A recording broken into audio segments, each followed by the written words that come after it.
So, Ayinde, what do you have that you want to talk about today? I want to ask you a few questions and have a conversation about retro tech lifestyle that seems to be coming back into the vernacular.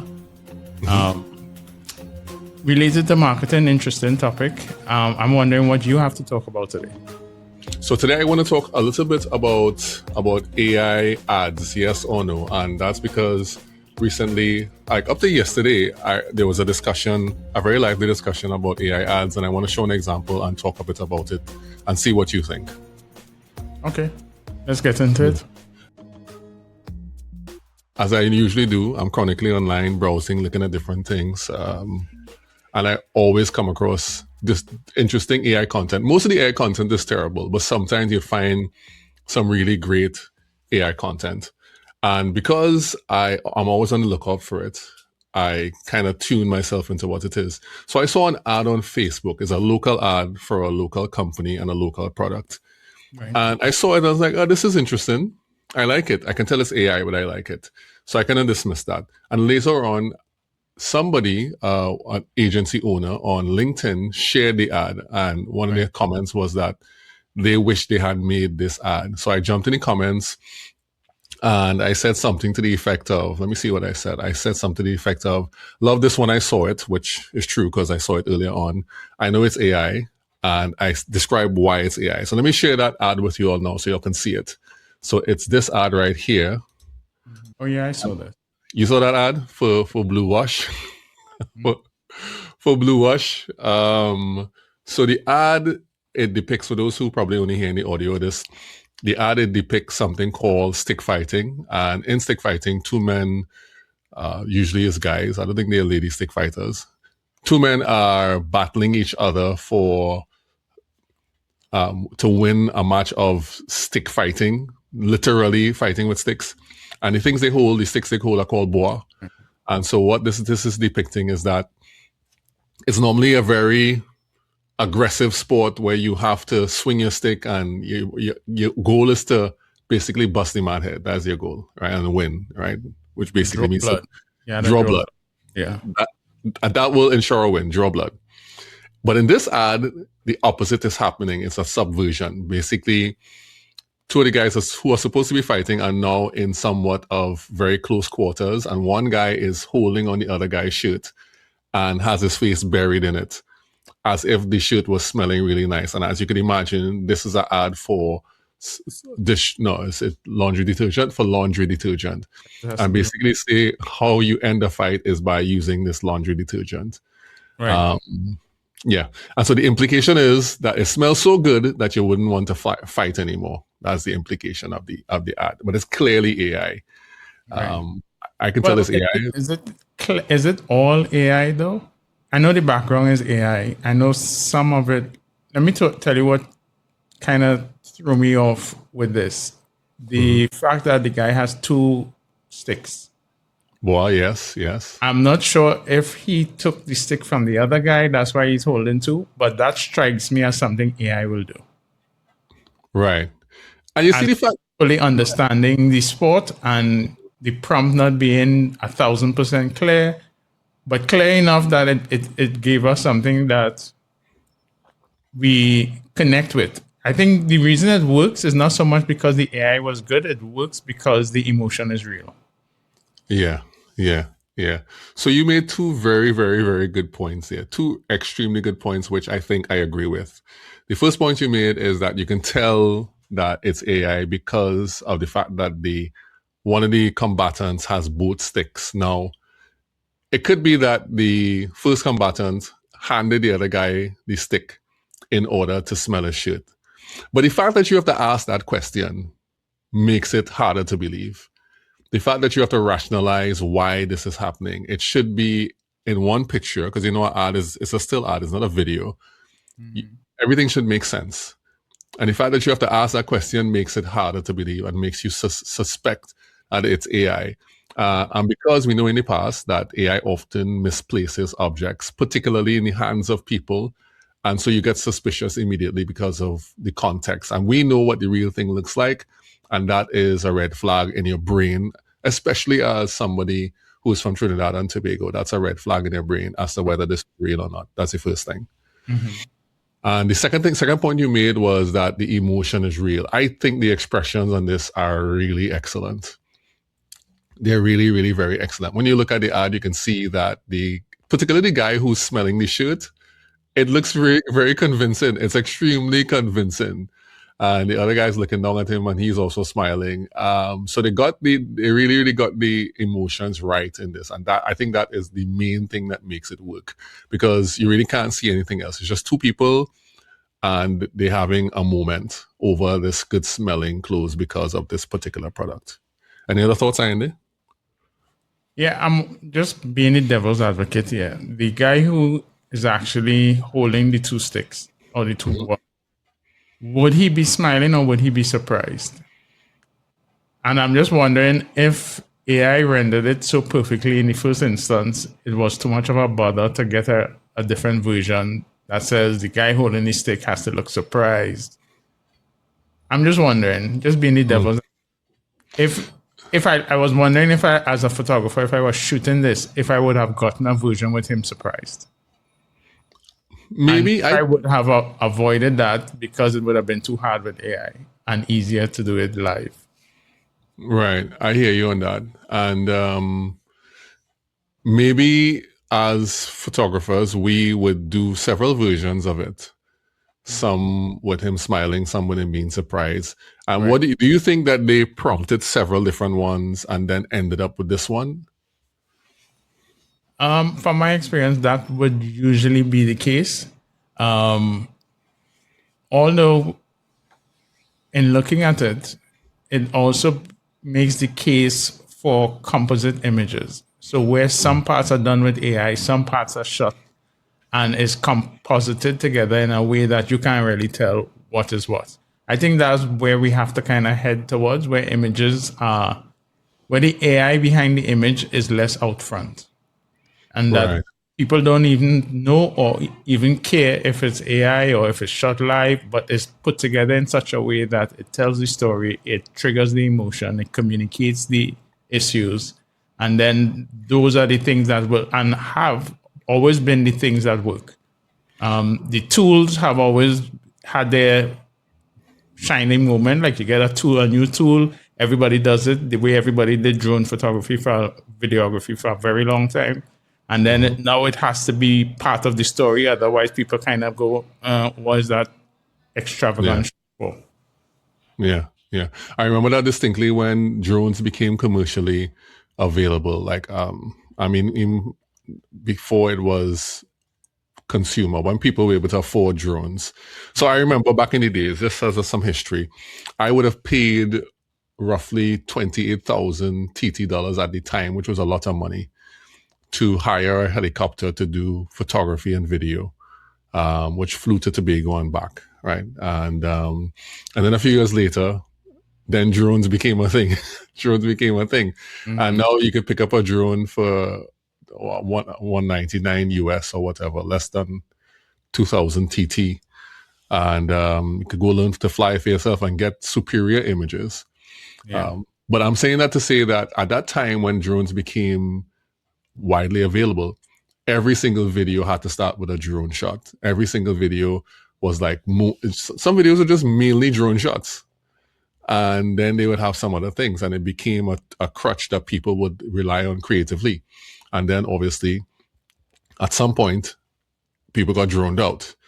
And, you refer to the emboss in Photoshop as a similar thing. Like when you got Photoshop and you could emboss things, everybody was doing this faux emboss on every single piece of lettering in Photoshop. Yeah. So I think that because AI was new and people were figuring it out, everything was AI this, AI that, AI the other. But now I think what people are realizing is that in order for you to use AI properly, there has to be a creative mind behind it thinking up of these ideas, because the AI is not going to tell you to do this. Yeah. I mean, I don't know. The thing that immediately stood out to me was that it did tell a story. So I'm agreeing with you. In fact, my comment on LinkedIn when it was Dennis Ramdeen from Pepper who shared the image on LinkedIn. My comment was, I love this when I saw it. I know it's AI. The guy is holding two bois, which is what you said, Ayinde. But it's good. I think I made a mistake here. It's good news. It tells a story. It's good use is what I want to say, but it's good use. It tells a story is what I said. So all the things that you said is exactly what I said about it when I saw it. Right. Yeah, it's interesting when technology comes along. We've been in marketing communications for a long time, and we both started as graphic artists. So we both started when you had to do that emboss feature that you mentioned. You had to do it manually. And you had to kind of put that together and do layers. And those of us who remember that will understand what it meant when the technology came and made it super easy. Now, you know how to do it manually, but the technology makes it so easy for you. And then you realize people who never knew how to do it manually, they're now doing it all the time. So it's kind of a proliferation of this thing. But if you look at communication technologies over the years, 35 millimeter camera, digital cameras, certain tools in Photoshop. There are things in Photoshop that I used to do with calculations. I don't even know if there's a feature in Photoshop anymore, where you actually had to do multiple layers, very complicated stuff at the time. Don't remember any of it now. And then some technology comes along and makes it super easy. And then you would find a lot of people rushing to use it, but eventually it would become less effective. And only those who, as you say, have the idea behind it, the concept, the ability to strategically put this as part of their overall marketing communications, those are the ones that will continue to make that thing successful. Yeah, agreed. And I think this is a good example of that happening right now with AI ads. So to answer my question, AI ads, yes or no, I think inevitably there will be more and more AI ads or more AI content. What we're seeing right now is a proliferation of low grade or low hanging fruit content. Everybody's using it to try and generate some type of attention or try and generate money in the quickest way possible. And so the market is being flooded with low effort AI content. What should and would happen, as it normally would happen, is that some people are going to get really good at using the tool, and then they're going to use it to do the things that matter. And I think at the core of that will be some humans' ability to think creatively, to think up ideas, to come up with context, because this particular ad can only really work in this context of Trinidad and Tobago, and more so around this type of year. The AI does not know all of these things and cannot take into account all of these things to make this thing work the way it does. And let me read some comments from...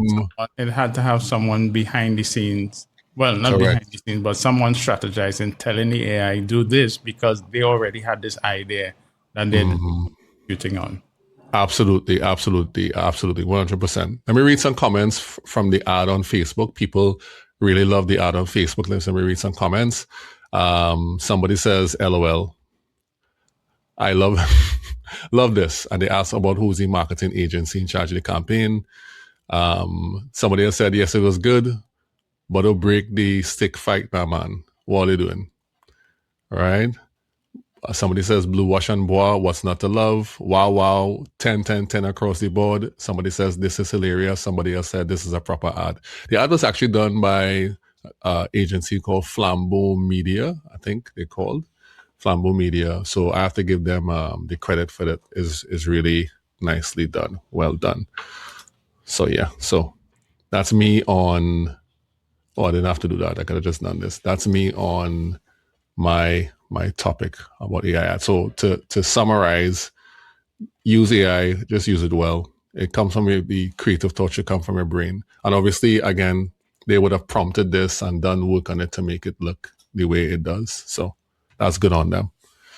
All right, Ayinde, what do you want to talk about now? Well, let me just answer your question. AI ads or not AI ads? I think it's inevitable that AI will be part of day-to-day life going forward. I think what we thought was going to happen is not going to happen with a massive takeover of AI. By the way, I was watching Matrix last night. The original Matrix? The original Matrix. Still one of the best shows movies they've ever made. So I was looking at the Matrix and I was like, we made this movie about AI getting sentient and deciding we didn't need to exist, and people still continued years after, because I think that movie came out when 99. 2099, right? Yeah. And we're still pushing for the development of AI. But what some of the data has been showing, because I was looking at a documentary on the proliferation of AI, and particularly on the investability of AI companies. So they're tracking the data in terms of usage, because they're tying usage to potential revenue in the future and comparing it to the actual valuations now. So a lot of these companies like OpenAI, they have billion-dollar valuations based Yeah. on a promise that people are going to come and use these things and actually pay for subscriptions to use these tools. And one of the statistics that stood out to me is Sora, in particular, the Sora tool, once it was launched, the sign up rate was very, very high. So there was a big spike in the sign up for Sora. And then within months, it flatlined to almost zero. And that curve is similar to a lot of technology curves that you would see, where it's a new thing, people just kind of get their kicks off of it. They do all kinds of different funny videos, maybe do videos to send to their friends, and then the novelty wears off and they end their subscriptions. Yeah. Yeah. And the couple of people who remain, who actually know how to take this powerful tool and tell a story, or take this powerful tool and make their jobs easier or faster, those are the ones that continue using it, but certainly not in the numbers that would require $1 billion or $1 trillion valuation. Don't take this as investment advice. But yeah, so the reality is that, like most technology, you're going to have that spike of usage. Is going to become boring for the people using it, but it's also going to become boring for the people consuming the ads, and the ads will become less effective. And then you will move into a period where you have more strategic use of the AI, Yeah. and falling back on strategy, basically. Strategy will never die, regardless of what tools people come with. So I think what we have to do as marketing communicators is really figure out how we can use AI in different parts of our businesses to communicate better, but also to make our strategy more responsive, quicker, stronger. But we can't step away from the fact that we need to have strategy and just say, oh, let's AI it to death. That's not Yeah. Yeah. And I think that a lot of the agencies who rise up because of a change in marketing trends eventually is always a battle, and eventually those ones who are doing the least will die off. And the ones that tend to survive are the ones who think they're highly creative and they tend to think strategically about things. And I can see many people who have invested a lot of energy, time, resources into figuring out AI, but have kind of come to a block. They've come to a stop because they thought the tool will save them, but it's not just the tool. It's about the strategic thinking behind it, the systems, the creativity behind it. And that is how you're going to get to maximize this moving forward, because it makes no sense paying for 3, 4, 5 AI subscriptions and then you really are not doing things in order to generate the revenue to cover those things or even make more revenue for your business. That doesn't make any sense. All right, so let's move on to what you want to talk about. right. Just something that has been on my mind since the beginning of the year. I just thought it would be an interesting topic. Not 100% marketing communication, but is relevant in a certain way. And that is the whole idea of, and I'm asking the question, whether retro is the new modern. And I'll kind of give my thoughts on why I'm thinking about that. So I'm actually actively in the process of digitizing some mini DV tapes. Oh, that's how you sent me that image. Yeah, that's how I saw that. So the client gave me like 7 tapes, 2 mini DV, and 5 hi8. Now we're just lucky enough to have a hi8 player, but luckily the client also had a video cassette player. So this guy would have gone to, I don't know, maybe 30, 50 weddings over his life, and he recorded everybody's wedding. And so he wants these things digitized. I'm actively inside of that space working with retro tech to get somebody something that could work a little bit easier in today's world. Because he certainly can't share it because not everybody will have a player. Well, most people won't have a player. So he wants to share it with the couples and the family and so on. The other thing that was kind of on my mind is my daughter. My daughter's 13 years old, and she's like super retro with some of the things that she's interested in. So her music is retro. I'm talking like 70s, 80s. That's what she likes. She likes CDs. She actually wanted a CD player. She got a CD player. She got an actual retro CD player. Wait, hold on. You do realize that by saying 70s and 80s is retro, we're putting ourselves in a particular category, right? So. Oh yeah, we certainly retro. Yeah. Well, anyway, go ahead. Yeah, 70s and 80s. Yeah, that's the kind of music she likes. So she's into these CD players and stuff. And I've been looking at a number of things online. So one of the things that come to mind is the Clicks mobile communicator. So this guy, I don't know if you've ever looked at Mr. Mobile on YouTube, Michael Fisher. Nope. He does tech news, very interesting channel. You can check it out. He started a company with a couple of partners a few years ago doing keyboards, cases for iPhones and Android phones. Oh, okay. And this year at, what's the tech conference they always have? Not SEMA. Well, I'm saying SEMA, that's the car conference. You're going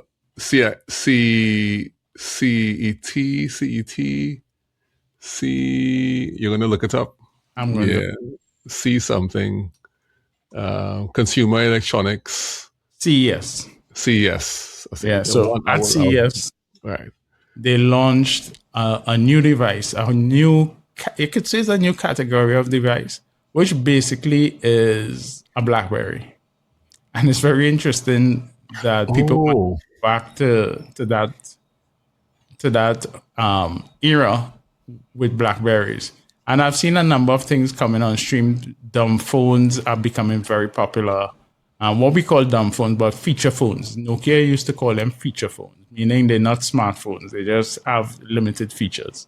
Those are becoming more popular. Even new phones that are coming on the market that have no unlimited tech.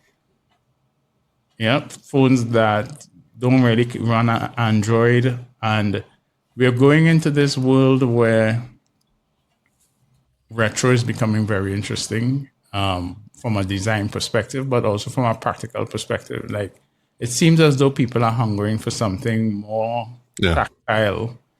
And even, did you see the design of the new Ferrari interior from Johnny Ives and Mark Newsom? No, I haven't. It's very tactile. They put a bunch of buttons. You know, all of the EV cars coming out now is screens, touch. Which is terrible, by the way. Right. But they have decided, Johnny Ive and Mark Newsom, and we know they are famous for working on Apple tech. Johnny Ive was the architect of the redesign of Apple from since the 90s, coming right up to his resignation earlier this decade. So they worked on it, and there are a bunch of buttons in it. It's a very tactile design, very practical, very human. I think that has always been part of Johnny Ive's design philosophy. Like, how do we make sure this thing is human?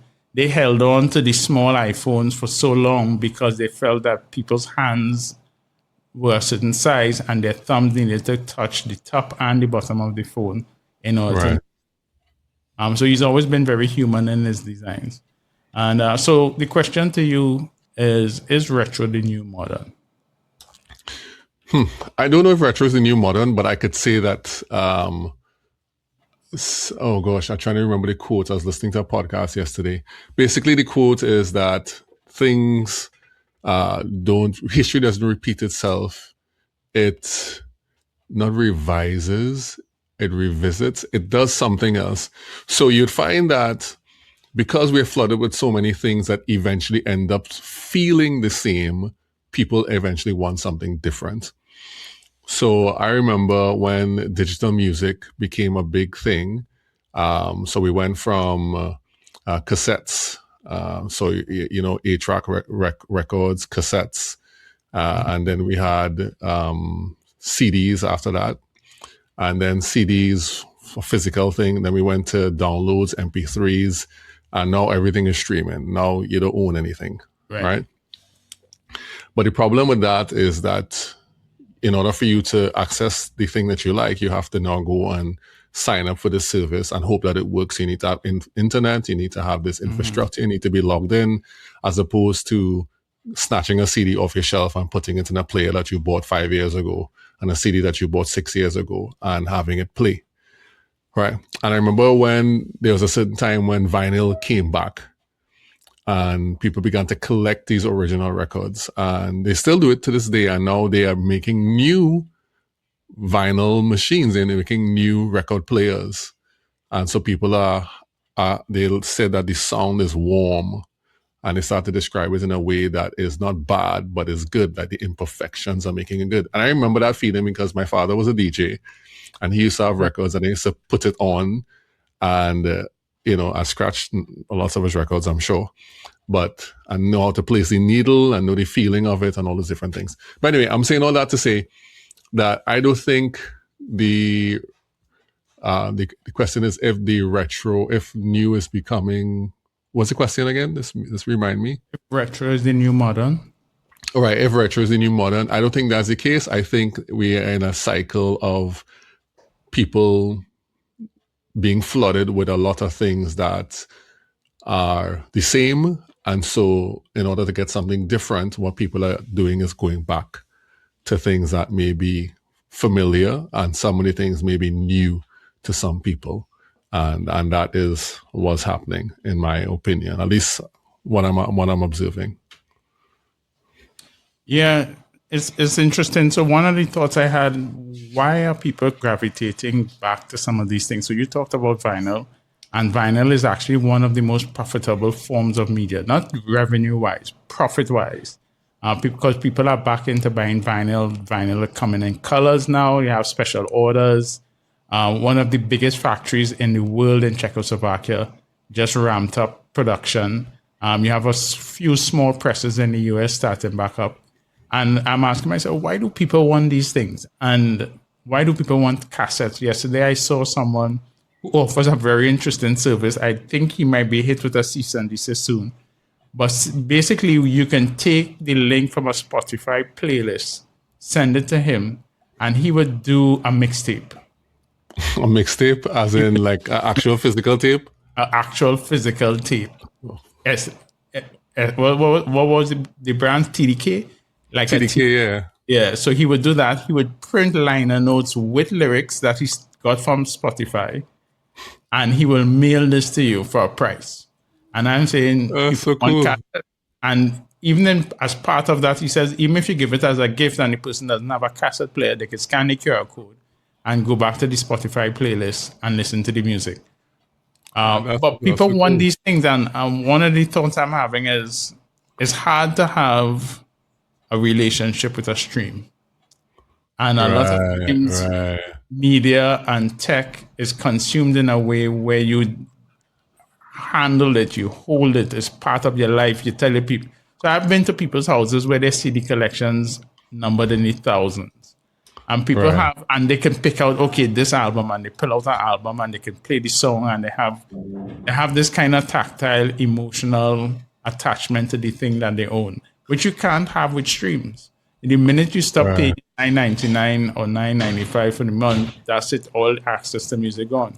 So while the technology is good and the ability to play music anywhere from any artist, almost any artist, is a good thing, you still find that people are now saying, well, we know we want real, we want authentic, we want to be able to hold things, we want to be able to pass things down to our children.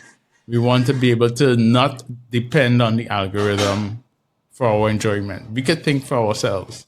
And I think some of that is going on in a big way. Yeah, people want to own stuff again. We're living in the age where you own nothing. You subscribe to Photoshop, you subscribe to Spotify, and you just pay your bills every month, and you rent, lease, however you want to determine, and the language surrounding it, but you don't own stuff anymore. And I think part of this whole let's go back to retro is part of people saying we want to have relationship with the things that we buy and purchase, but we also want to own the stuff that we buy and purchase. I hadn't thought about it in terms of relationship at all, but I could see that whole feeling of wanting to have a thing, and I guess it's psychologically. So there's this principle I want to say brain science, but this psychological principle of being able to, it's not ownership. What it's called? It's called people want to have agency. Basically, that's what it is. So there's a psychological principle of people wanting to have agency. And Jamila's saying, can I show her comment? I can show her comment. Jamila is saying, that is why I will never subscribe to iTunes or any other platform. I will buy a CD or I will play it on YouTube. Okay, that's one perspective on it. Yeah. And yeah, so people want to have agency. And if you try to take agency away from people, they will rebel. So if you offer something to somebody and you make it so that even if they have the illusion of choice, they will ultimately end up choosing anything you may want them to choose, but you have to give them the option. It's interesting. It's a kind of throwback to what you said you was watching the Matrix, the original Matrix from 1999 last night, and that was the same problem the architect had, where when he he made it so that everything was good, the human brain couldn't absorb it. Basically, he had to make it so that things could be sometimes good and sometimes bad, and then people accepted the programming. Yeah. But it basically is a way of, if somebody takes away your agency, you tend to rebel. And what the systems are doing now, subscriptions, and what the current systems for these type of things are doing is that basically they're saying that you can't own anything. Unless you pay me, you're not going to get access.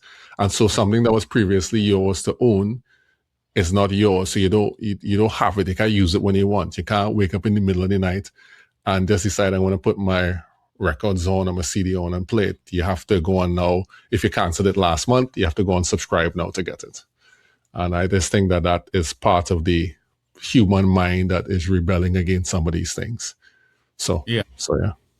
What retro media can you say you own that is in your house right now? What piece of content that you thought you should buy? First of all, you were connected enough with it, it was good enough that you thought you should buy it, and not only that, you still have it.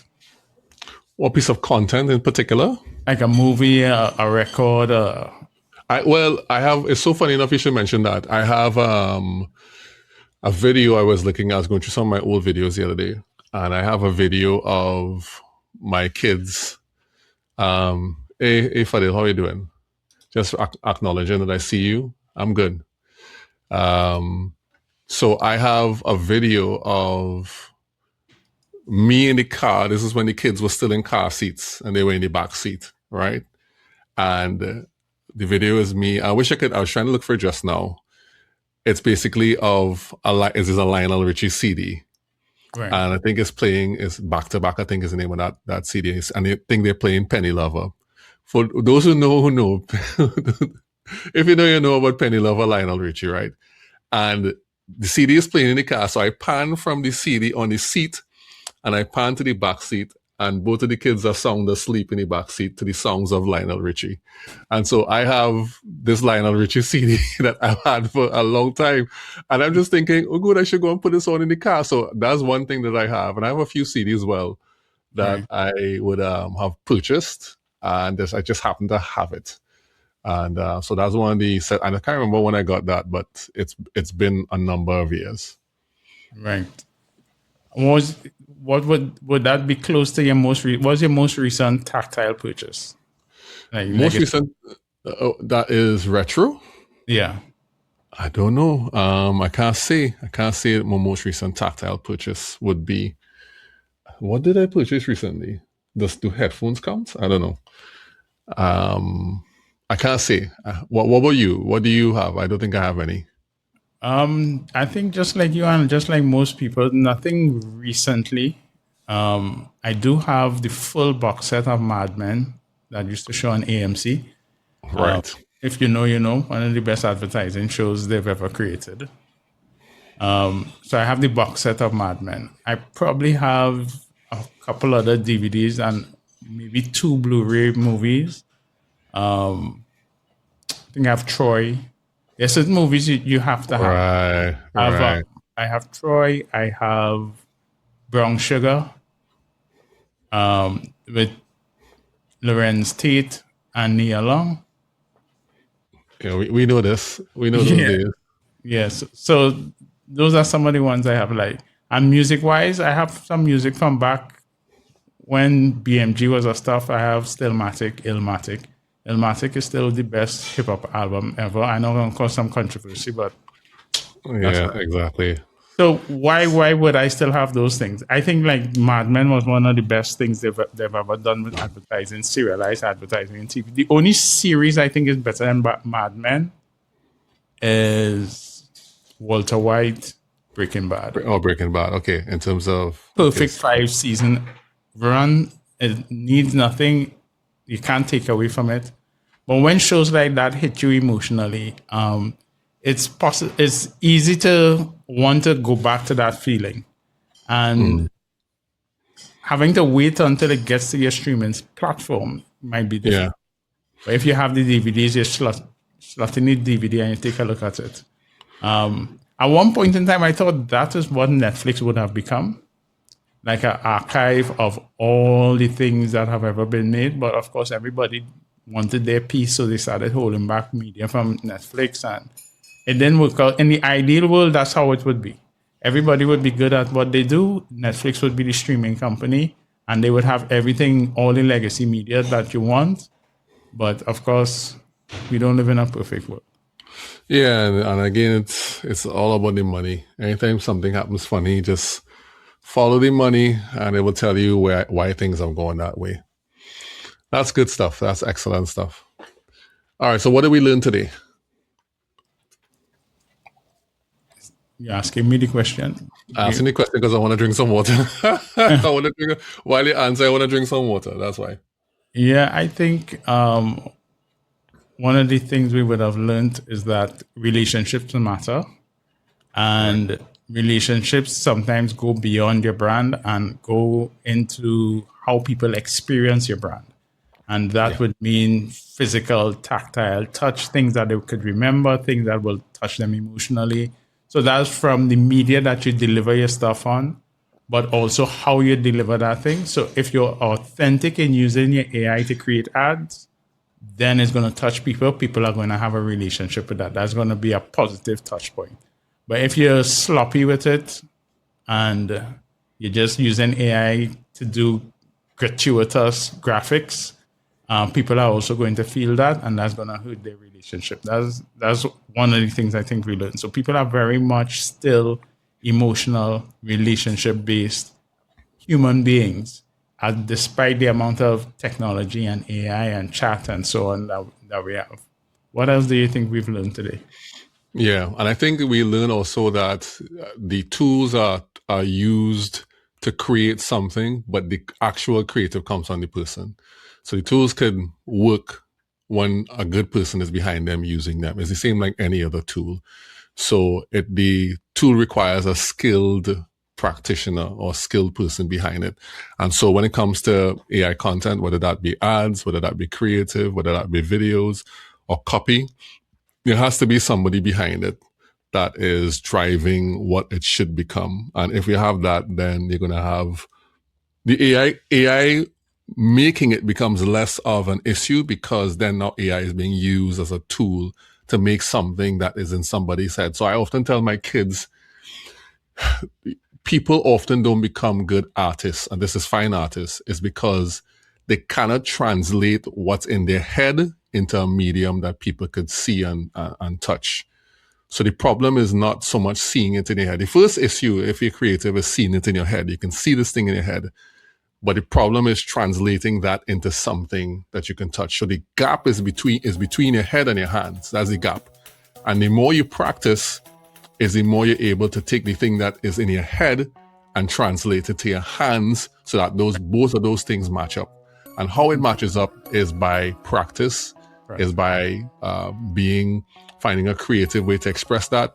You need tools to do that. If you are somebody who draws, you need paper and a pencil, you need paint, an easel and a brush and some paints if you're a painter. But in order for that to be translated well, what's in your head actually has to come out and get onto the paper. And that takes somebody who can see the thing. And if you can't see it, you can't make it. And so I think that that's what's going to happen. The people who cannot see and have been using the tool anyhow, eventually they will fall off, and the people who could actually see and get to learn to use the tools will be the ones who will do very well with them. Yeah. So that's it. All right, that's it. We've been on for about 40 minutes now, and I think it's time to wrap up. Thanks so much, everyone, for joining us on It's Good to Relate. We're not sure if this is a podcast or talk show or whatever it is, but we thought it might be nice to jump on today. So see you all later. Thank you so much for being here with us. Thank you. Thank you, everyone.